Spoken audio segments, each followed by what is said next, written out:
result. It's a positive seed. Manifestation is based on what you believe. Outcome depends on how the situation perceived. And ain't no limit to what the power of the mind can achieve. Keep it going, never stop. What's up, guys? Welcome to the Strive Tribe. Today we got Dr. Colton Korne with us. He's a chiropractor down in San Diego. He is the owner of FPI, and I'll let him tell us a little more about his practice and what he does before, we kind of go into it today. Awesome. Yeah. Hey, again, super happy to be here, Devin. It's been a long time, man. It's great to chat with you and see about everything that you're growing with your business, and being in the health and fitness industry. It's just nice to be able to have these conversations with other kind of like-minded people. But yeah, background about me. I am a sports and rehab-based chiropractor out here in San Diego. Been in practice for about 4 years almost, and then been in San Diego for just going on 3 years now. So again, just about me, I again focus on sports medicine, rehab-based treatment. So I incorporate chiropractic in with other types of physiotherapy and different models to help integrate and really kind of provide the best value for my patients. So yeah. That's awesome, man. What does FPI stand for? Yeah, so FPI is a Functional Performance Institute, Chiropractic and Sports Medicine. So nice, just focusing on building functionally strong people, Hey, definitely. We're all about that here. So, yeah. What led you to get into like chiropractic from college and from your fitness journey?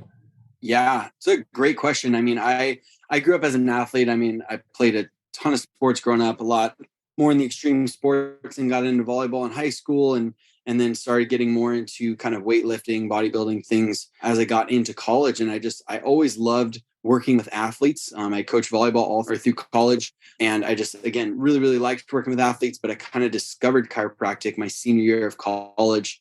Again, I'd known about chiropractic, but just didn't really have a ton of ideas about what it was about. And so I ended up literally just finding chiropractors around CSUN and emailing a bunch of them and saying, hey, will you let me come shadow you for a day for free? And I'll just come and be a fly on the wall. And I found a chiro who I met with him, had a great first day with him. And he's like, hey, if you want to come in twice a week, come shadow me. And so I did that, just an unpaid kind of free shadowing opportunity that I did for quite a few months. And it really, within probably 2 weeks of being there, I was like, this is it. This is exactly what I want to do with my life. So I don't know. I fell in love with the aspect of like the holistic health and wellness side of chiropractic. And I really love like the instant gratification side of healthcare, and on that end with chiropractic, of getting people real results, getting them results quickly, and staying away from drugs and surgery. Because that's just, I love physicians. My sister's an ER nurse. I know it has its time and place, but I just feel like we have such a major problem in the United States with people who are overly reliant on drugs and surgery for solving their problems. And I just really want to help people avoid those routes as much as possible, and try to help them heal their bodies and teach them along with that on how to take care of their bodies. So 100%. I definitely agree with you. I mean, one of even my clients, my longtime clients, and now one of our members, his wife, her ankle's all messed up, and I forget exactly what was wrong with her right now, but he kept taking her different specialists, and each one wanted to do operations. Each one, what is that, 5 of them? And I was like, yo, just check out, there's a chiropractor here in the Valley that, I know just from some of the athletes that I train. And I was like, just check him out, see what he says. And then literally after the first session, it was like instant relief. And then now, talking months later, she still goes to him. And it's like, nothing happened in the beginning. It's crazy, but people don't realize that a lot of things can be corrected with, certain alternatives to just surgery, to just, drugs and just masking that pain, or trying to take the quick fix. It's like, for example, like kind of tying it into that our field into, the gym. It's like the person that pushes themselves and wants to lose weight in and out of the gym every single day versus the person that goes and gets, lipo. There's that case and everywhere. So, I mean, honestly, like, I'm glad you found that. It's similar to how I found, the training side of it, and what I turned from a college job into now a career. It's one of those things, all of a sudden you find something and it just clicks and you end up loving it, So, dude, I'm so happy for you. That's sick. I'm going to put your Instagram in the description as well, because I definitely want people to check your stuff out, because you got some interesting content on your chiropractic page. So one of the things I saw, and I want you to kind of go into a little bit, is about, I guess the first part would be the benefits of chiropractics. Like, what are the benefits? What are the myths? and we'll go that route first. And then I have a question about, I saw a post and I liked your analogy off of it, but the before and after a workout and getting adjusted around that time. Yeah, absolutely. Well, again, myths, man, we could spend a whole podcast just talking about the myths around chiropractic. But I can definitely start by just talking about like the benefits of chiropractic, like from just a foundational principle level, how chiropractic was originally founded was essentially just really focusing on restoring natural motion and restoring natural kind of movement into the body. Obviously, we think about stretching and we think about massage as attacking the muscles. But again, we really focus as far as chiropractors, we're obviously very joint heavy, especially joints surrounding the spine. And the main reason for that being that spine pain, when you look at like overall pain and conditions like disability across the United States, obviously you have your main preventable ones, cardiovascular disease, diabetes, as the top two spends. And then number 3 underneath those two is low back pain, and all 3 of those things, which are literally our 3 biggest health expenditures in the United States, are all preventable diseases, Yep. And so again, from my end, there are obviously aspects of movement and exercise, which is heavily where you guys come in, in the strength and conditioning and the health and fitness realm, of really focusing on that, on diet, nutrition, and training. Where I focus obviously heavily on my end is those people who do suffer an injury, or those people who are dealing with that kind of chronic repetitive stress. Either they haven't moved in a long time and that's why they're having pain, or they have improper movement, or their mechanics aren't quite right, and then they end up injuring themselves while trying to exercise. We see that like right now is like New Year's resolution season. Everyone wants to exercise and everyone's going way too hard in the gym, hurting themselves. And so obviously that's kind of where I come in. But steering this back on track, really, like when it comes to spine related conditions as a chiropractor, our focus is just maintaining natural range of motion and maintaining natural movement and health of the spine. Just because, again, it's your spinal cord is your lifeline, man. It is brain to the rest of the body. So making sure that kind of communication system and that highway is functioning as best it can really sets people up for success. Beyond that, of course, this is another myth that I will jump into really quickly, is everyone thinks that chiropractors only treat the spine. But again, looking at all the different joints in the body between shoulders, wrists, hips, ankles, your friend who had an ankle injury, perfect example. And we'll see things that affect the system. Like I'll have people who have low back pain, but it's radiating pain down the back of their leg and they'll think they have a knee injury, but really actually the pain's coming from their low back. Or on the opposite side, you'll have someone who has an injured ankle, and because of that, they're favoring their other side, they're putting all their weight on the opposite hip, and now they have low back pain as a result of that ankle injury on the opposite side. So just being and having a good foundational understanding, especially of like body movement, motion, we call biomechanics is the big fancy word, but just really understanding that and how to help people through that process. So I hope that answered your question. Yeah, definitely. Real quick, I actually want to kind of go into that myth a little bit, just as a side thing. Like I've seen, because one of the, like my thing is that for some reason I like watching like the videos you post, as well as a couple other chiropractors. Like it's always fun to hear someone like crack and pop. What's the whole deal with the myofascia, like the skin pops? Is that just like a little fad thing? Like I've only seen a few people do it, but it's like, is that just, for the videos? Is that actually a thing? Is there a reason why? Yeah, good question. So yeah, what you're talking about is like skin rolling. If I were to grab the skin and pinch and they'll lift over the spine and hear a pop sound. Is that what you're talking about? Yeah. Or are you talking about actually the adjusting of the spine? No. Like where they'll grab like something, or like even like they grab like somewhere and they pull it and it like makes a little pop. Yeah. So this is where people always have to understand, like too, like, and especially with my content too, like really the way that the content market is shifted, especially the chiropractors, is like, everyone wants to hear a big loud pop. They want to hear this big reaction. They want to see it, of course. So like, that's why we hook up microphones. I'll put a clip microphone on the back of their shirt or on their low back, because it's just like it captures that pop. With the skin one, again, really what you will see is like you'll hear, or the ear one, that's a common right. one, is you'll hear cartilage, and we call there's a tube that connects your ear to your sinus. And so sometimes people will deal with like ear infections, ear issues. And so sometimes you can get that pop. as you're kind of opening up space, there might be a little gas bubble that releases. And that's kind of what you're hearing. It's the same thing that happens when you like crack your knuckles and you hear that pop. It's gas releasing from a joint. With the skin, it's a little bit different because what you're doing is you are lifting the skin, thereby creating a vacuum. And so air will go into fill that space. And that's kind of what makes a little bit of that cavitation noise.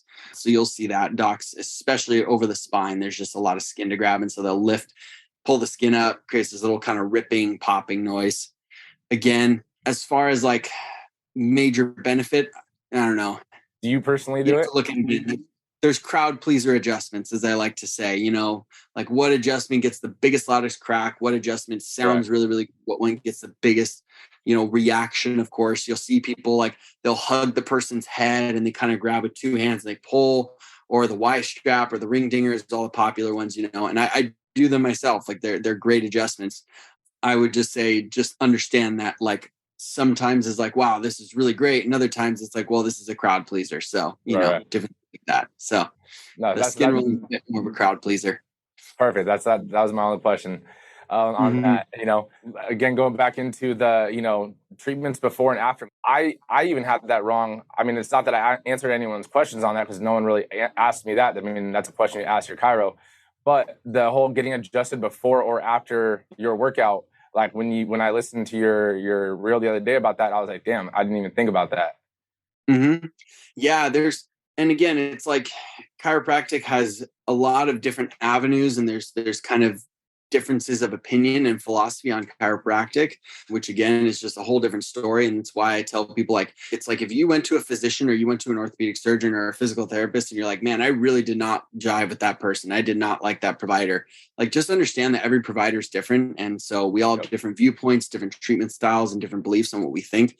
And I kind of highlight one of those ones when I talk about should I or can I work out after an adjustment. Some docs out there promote like, hey, I aligned you, I put your spine back into place, which is a myth in itself, leave it alone. And I'm like, I don't like that, because at the end of the day, the whole point of an adjustment and a manipulation, what the science and the literature actually tells us, is that when you are adjusting someone, you are putting motion into that joint, a joint that was stuck and stiff.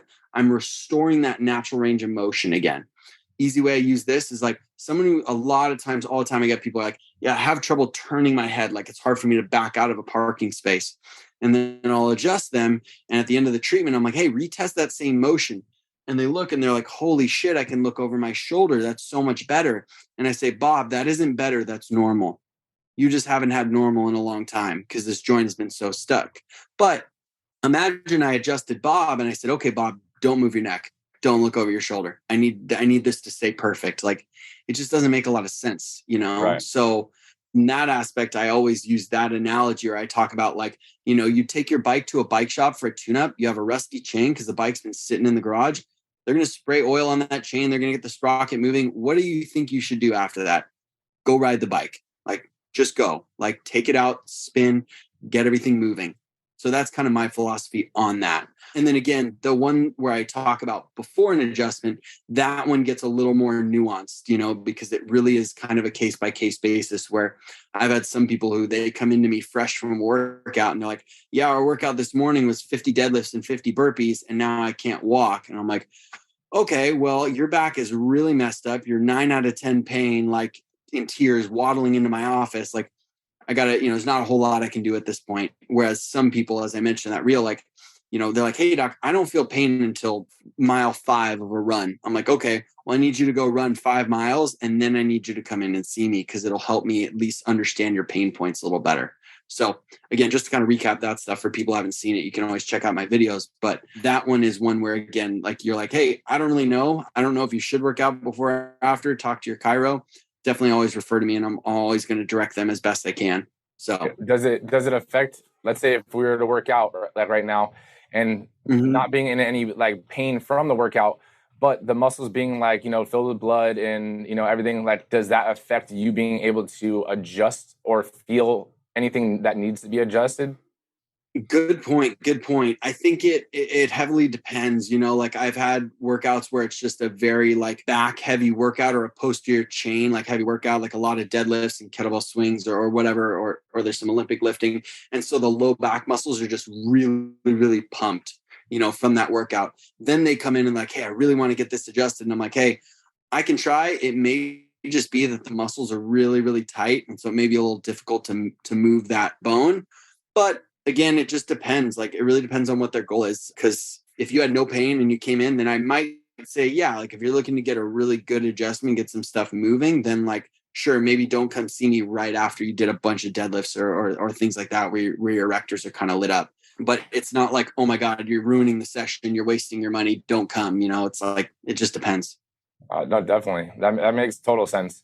How often should people get adjusted? I know it's going to be a case-by-case scenario in the sense of like if there's an injury, but on just a regular basis, like let's say right now I have no pain, like how often is your body going out of alignment, and how often should you be in like daily checkups or weekly checkups, and so forth?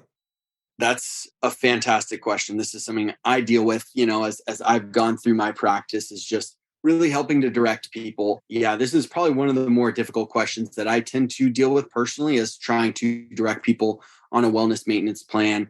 For me personally, I really look at it as being a unique and individual scenario where a lot of people know their bodies. And especially when you start getting adjusted regularly, like if you come in to see me and I'm like, hey, I don't really know what frequency works well for you. If you don't have any pain, let's just start. We'll go like once a week. I want to see how your body feels. If you're feeling good, then I'm going to start to space you out. And some people will find that they have a different range in which they get adjusted. And I say this because I have patients who see me twice a week and I have patients who see me twice a year, like, and everything in between. Like I have a patient who was T-boned in a car accident. He fractured one of the vertebrae in his neck. He healed from it, but he has massive amounts of scar tissue. He has tons of chronic pain and he has headaches. And so he comes and sees me twice a week without fail. But he's like, this is the most valuable thing I do because this is what helps keep my pain down and I can manage and I can live my life and do all the things that I want to do. But I have to get adjusted like twice a week. And that's his preference.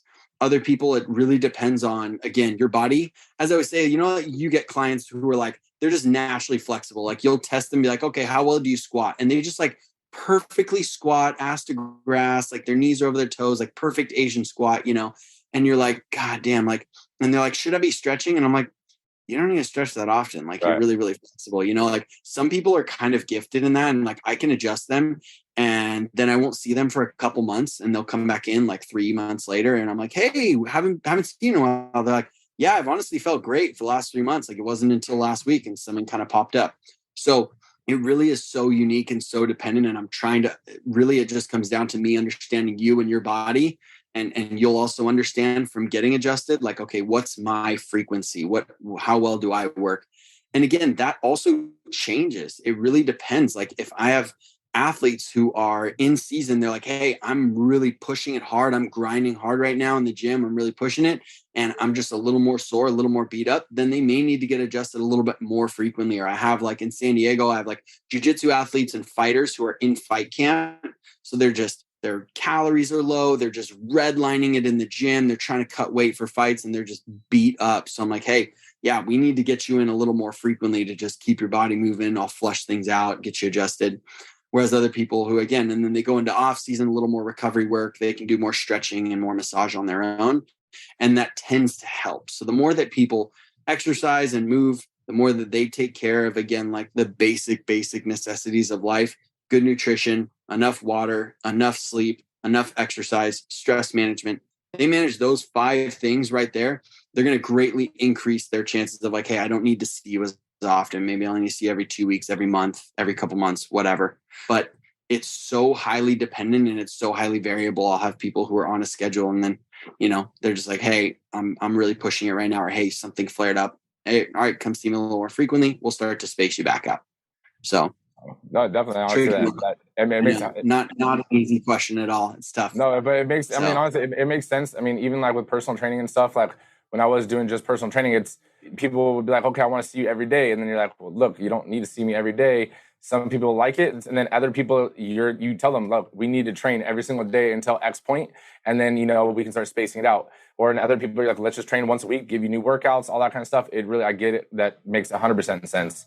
What's your craziest case or craziest like rehab that you've had to do with chiropractics? Like, I mean, I've seen some crazy stuff online. That's the only reason to ask, just to kind of get your personal stories, Yeah, let's see, man. I mean, I've seen quite a few things. I've really, I guess, the craziest from like a musculoskeletal thing. I mean, I've seen people who, I've seen torn ACLs. I've seen torn labrums who are just chronic dislocate. They're always dislocating their shoulder.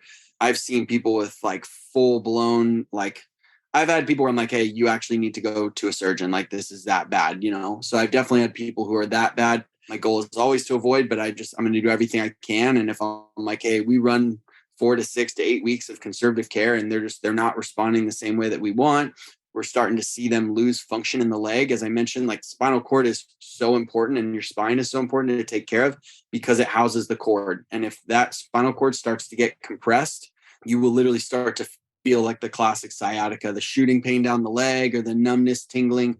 Well, that doesn't just stop there. If that compression continues or gets worse, you will eventually lose feeling in both legs and you will start to lose muscle function. And then you start to lose vital organ function, like losing control of your bladder. Like those are the crazy, crazy stories. It's like that's 911. Thankfully, so far in my practice, I have not had anyone with that, but chiropractors deal with it where patients come in.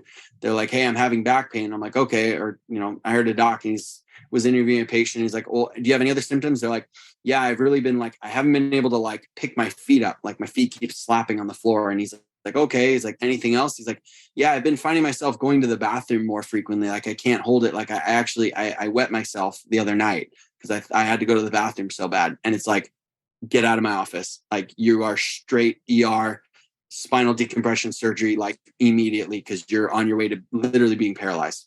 So those are the crazy, scary stories. Again, it's just things that we have to recognize. Another thing is another myth of chiropractic is like, we are at the end of the day doctors in the sense of we need to recognize what we can and what we can't treat. So like I did have an issue where a guy came in and he was having chest pain really, really bad. He said, oh, I think I pinched a nerve in my neck. It's radiating down. And I was like, ooh, I don't really like this. And he had a history of heart conditions and heart issues. I'm like, let's get you out to the primary. So I did send him out. Luckily, it was okay. He was already on blood pressure medication and things like that. But that was kind of a scary story because you hear that and you're just like, oh, that could be really, really bad. So I would say that's like one of the scarier, crazier stories. But, again, we are doctors. We're trained to understand what I can treat and what I can't treat. Like that person comes in and they have chest pain on their left arm and they have pain going down their left arm. Right. I'm not fucking adjusting them. Pardon my language. I'm not. You're good. Get out. Like, so I think that's super important that you mentioned that because I think that a lot of people, even trainers, like they don't stay within their scope of practice or realize that just because you're a doctor or just because in my case, like a trainer, doesn't mean you need to have the answers for everything, nor can you treat or help everything. So you mentioning that you refer out to if you need to, like, case by case, if you know that, hey, like this isn't my scope of practice, like I'm not going to sit here and start trying to pop things, even though in the back of my mind, I know this should probably be over there, and I think that's super, super big. And honestly, it just shows your professionalism. So, I mean, that's a huge kudos to you because not a lot of people are like that. A lot of people would rather, try to keep that client and keep that money coming in. Exactly. And I've seen trainers do it too. Like for myself, like I'll give nutritional advice, I'll give all that stuff. But if it's something that like is definitely a more severe case, it's like, yo, honestly, I think you should see a nutritionist or dietitian. Like you need more help than I can give you. Or, if they start asking questions about, such as, can you crack my back or whatever, it's like, honestly, yeah, like I could do like the basic one that everyone does. But honestly, I think you should probably go see a chiro or, in someone in that field. Like you have to know your scope. Just because I know I can crack someone, or let's say I've watched all your videos, let's say start to finish, doesn't mean I should be going out there and start trying to do it myself or add that as a service to my clients, right? And I think that's where a lot of people start, taking that different route. I've seen so many trainers, and I know a few of them, where all of a sudden they start becoming, they're a trainer / chiropractor / masseuse / dietitian. I'm like, bro, there's no way you do all those things at professional level. Like you're just taking the little bit that you read on the internet and just trying to do it. And honestly, you're going to end up hurting someone, you know? So that's a huge thing that you already know that, you know, as early as you are in your professional career. So awesome. Yeah, it's definitely something that I see. And it is something that, you know, can often get chiropractors in trouble, is that, you know, we hear about these claims and these cases of chiropractors who are treating people that they shouldn't have, or things that, again, handling things that they, again, just don't have any business doing. But again, I will say one of the things that I love about our profession is that it's growing and evolving every day. And I think a lot of these newer students, these newer grads coming out are very, very evidence-based. So we're all looking at what does the research tell us, again, and just really kind of reading the research papers to understand and help direct patient care a little bit better. So on that end, it is nice and it's very refreshing. I'm excited to see kind of where the profession will go and where it's growing right now, as we're starting to, again, focus on that and actually getting some really good scientific literature to kind of back up what we're doing. Because for a long time, chiropractic was very much kind of lumped in with acupuncture, in the sense of like, people know it works, but we don't have the evidence to support it, you know? Right. And so now having like the actual research and data to kind of back up what we're doing and why it works is just really, really great. So, I mean, if anyone has any doubts of like if it works or not, just go get adjusted. See for yourself. I guarantee you, it's one of those ones where it's not like a workout where you have to wait weeks before you start seeing, you know, massive results. You literally get instant gratification from pain in most cases, you know? yeah. And I know from personal experience, like back when I used to fight and stuff, like if I tweaked something or pulled something, or like not pulled like a muscle, but like, you know, strained myself essentially, and I went to go to the chiro, like it was instant. Like, you know, I loved it, you know? How do you feel about like inversion tables? And I've seen one that like they attach to like a door or something, kind of like the decompression headrest, I guess. Yeah. Oh, those are good ones. Yeah, I get those all the time. Again, I've had maybe in my 4 years of practice and thousands of patients I've seen, I've maybe had a handful of patients who have actually found like long-term success and results with those inversion tables. Most of them are always asking me if I know anyone who wants one, because they're trying to sell it because they bought one. So that's like the common thing. I can't tell. I've had more patients who try to sell me their inversion table than I've had patients who tell me that it works for them. Yeah, it's okay. Again, I think the idea of decompressing your spine sounds great in theory, but it just sadly just doesn't really work like that. You know, if it did, we'd all be sleeping like bats. But that's that. The one that attaches to the door, I think you're referring to like the neck hammock, where it kind of hooks around to the base of the neck. So the nice thing about the inversion tables where you're hanging from your feet is that you can hang for much longer, because most of the traction is on your ankles, and then you get some traction at the knees, and then a little bit at the hips and low back, and then pretty much next to none of your neck, because most of that is obviously kind of bared at your feet. Now we flip that around. Now most of the traction is on the neck and the cervical spine. And the neck, the cervical spine specifically, is the most sensitive part of the spine. It's a very delicate, very fragile area. It's right where your brain stem is, as your spinal cord is originating. Again, it's a very, very delicate area. And so oftentimes when we do traction, especially myself, I will do manual traction, or, you know, the Y shaft, the ring gear, you know, you see those extreme adjustments where they're like yanking on people's heads. You know, it's still, even though it looks crazy and looks violent on camera, in all reality, it's a trained professional who is delivering a very specific like amount of force to the neck that's in a controlled amount. When you start setting up on a door, you're not in control of how much tension, how many pounds per square inch are actually stretching the neck.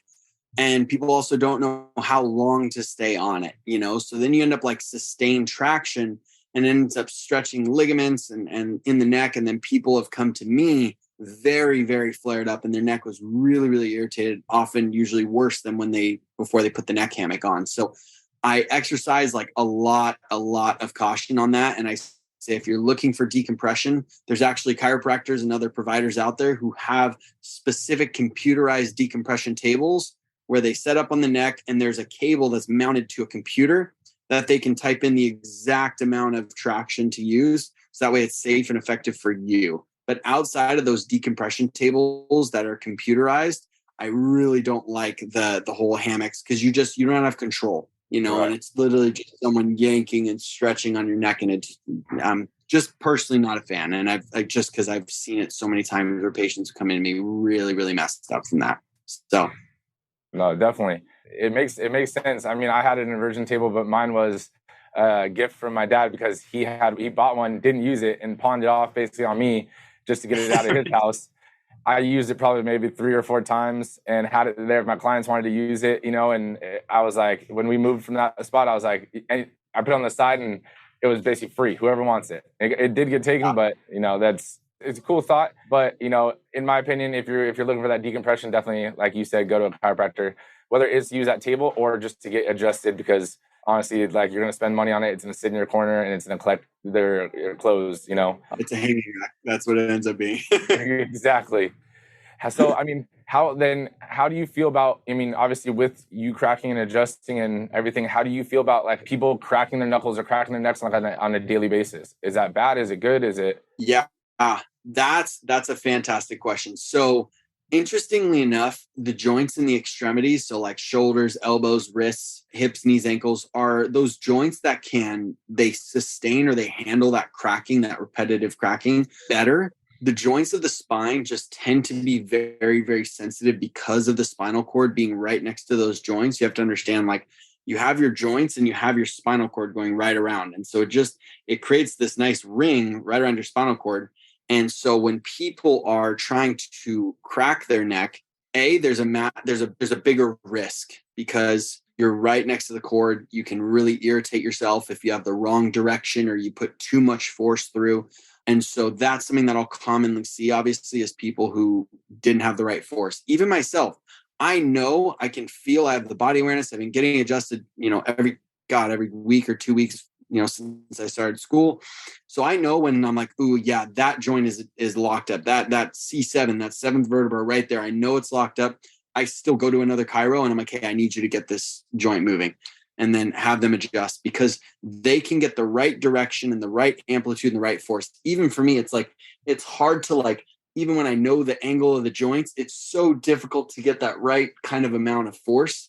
So obviously someone who's never taken any anatomy courses or actually been skilled and trained in adjusting, you have no idea what you're doing. So that's number one. Number two, what I often see, and this is the analogy I use all the time, is that I tell people, hey, look, you cracked your neck in the morning. Why? Because it felt stiff, right? Okay, well, what happens when 15 minutes or an hour later, your neck feels stiff again? What do you want to do? Crack it. You want to crack it again. So at the end of the day, if you were to come to a chiropractor and you were to come see me in my office and I adjusted you and you're like, oh, doc, I feel so much better. I'm like, hey, Devin, that's so great. I'm so glad you're feeling better. Hey, I'll see you in an hour. You would think I'm psychotic. Like, that would not make any sense, right? So what I tell people is often you're getting a pop or a crack, but you're not getting the crack. There's a certain bone that's stuck. It's not moving very well. And say it's this bone right here, but this is the one that you get a pop in. You get a temporary relief because you get that endorphin rush of like getting an adjustment. You think you got it. You feel better. And then an hour later, it's stiff again. Why? Because you never actually resolved the problem. And so over time, what you end up doing is this bone is stuck. It's still not moving the direction it should. And that's why you just feel that kind of stiffness, but you're cracking the bone above it or the bone below it. What do you think you're doing to that joint above it? You're making it hypermobile. So now you've created a motion problem because you still never fixed the bone that doesn't move. And the bone above it now is so loose, it's like a sprained ankle that just kind of rolls whenever it wants. So that causes a whole different host of issues. So now I'm like, okay, hey, look, it's always the easiest question. I say, how many times a day do you crack your neck? They're like, I don't know, I lost count. I'm like, that's a bad thing. That's a very, very bad sign. So I'm like, okay, we got a lot of work to do. And some of it is probably going to involve visits where I'm not even adjusting you. We're working on rehab and strengthening because that joint that you kept mobilizing overhead, that's like a sprained ankle on top, we have to stabilize that joint now. Like it's like a trash bag. You overstretched it. So all the ligaments are just loose. So that causes a whole different host of problems. So that's for people, especially when I see the neck or they're always like twisting and they're like kind of throwing their leg or jerking their leg across their body. I'm like, look, you're getting a crack, but you're not getting the crack, Oh, So that's interesting. That honestly, that makes a lot of sense. That was solid information right there for sure. yeah, absolutely. Everyone, I just spread that message around. If you take one thing from today's podcast, it's literally that. Just go see someone, because if you're adjusting yourself every hour, you're not fixing the problem. You can Like, crack your knuckles, but that's don't never crack my your goal. neck. I don't want to see patients more. I want to see people less, you know? Yeah, no, So, definitely. You can crack your knuckles, crack your ankles, but don't crack your neck. yes. But I'm gonna put it on a shirt for you. Is there anything that you wanna, let them know, or any points that you wanna, touch on that we haven't really touched on about chiropractic, or about, just fitness in general? I know you've thrown out a lot of information. Honestly, this call was a lot better than I anticipated. I didn't really know what to expect. One, I haven't spoken to you for so long, and it's one of those things where when you're, even for myself, when you're making Instagram content or social media content, it's easy to, plan it ahead, know what you're about to talk about, but just going into it and just being able to, I had notes on the side, and honestly, I think we touched like one or two of them. But I just kind of kept going off of what we were talking about, which is the cool thing. So honestly, I appreciate the conversation and the information. Definitely, if there's anything that I've missed or that are important things or questions that you get a lot, I would love for you to, voice it. Yeah, I guess my final thing I would say is that, number one, every single person out there, every single person with a spine should be going to see a chiropractor, at some point on some form of a routine or maintenance basis. Again, we go to the dentist, we go to the doctors for physicals. Like, we need to be getting our spine checked and getting our joints and our body just kind of assessed, not just from like a holistic wellness perspective, but from a preventative perspective of having someone who can see and potentially forecast or foresee problems that may issue or arise in the future. That it's essential, man. It's so important. Tapering on top of that, though, I will say that, again, every chiropractor is different. And so you're going to find chiropractors that you like and chiropractors that you really didn't like. And again, I understand. I just didn't have great experiences with medical doctors growing up, and it really steered me out of the medical profession. And I blame myself for that, for not giving them a chance or giving another doctor a chance. So I just encourage people to kind of exercise that same mindset with chiropractors, that, hey, you may find a chiropractor and go try it out, and it's not what you liked, but I promise you that every chiropractor is different, and you will find someone that will really, really help you and can help be your health coach and your partner in a world where we're so much reliant on sick care and just keeping people from not getting sick or just giving them stuff for the symptoms. Having someone who's on your side, who's really focused on your wellness and optimizing your health, I think that's so essential in today's day and age. So yeah. I think people just have to realize that chiropractors are still people. Like, just in your normal life, in your daily life, you don't get along with everyone or like everyone that you meet, but it doesn't mean that next person you're not going to click with. You don't, if you have a bad experience with your car mechanic, it doesn't mean you're never going to go to a car mechanic again.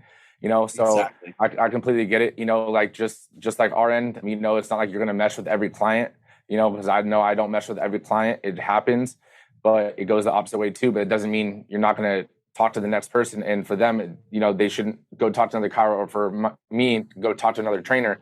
There is someone that can help you and mesh with you.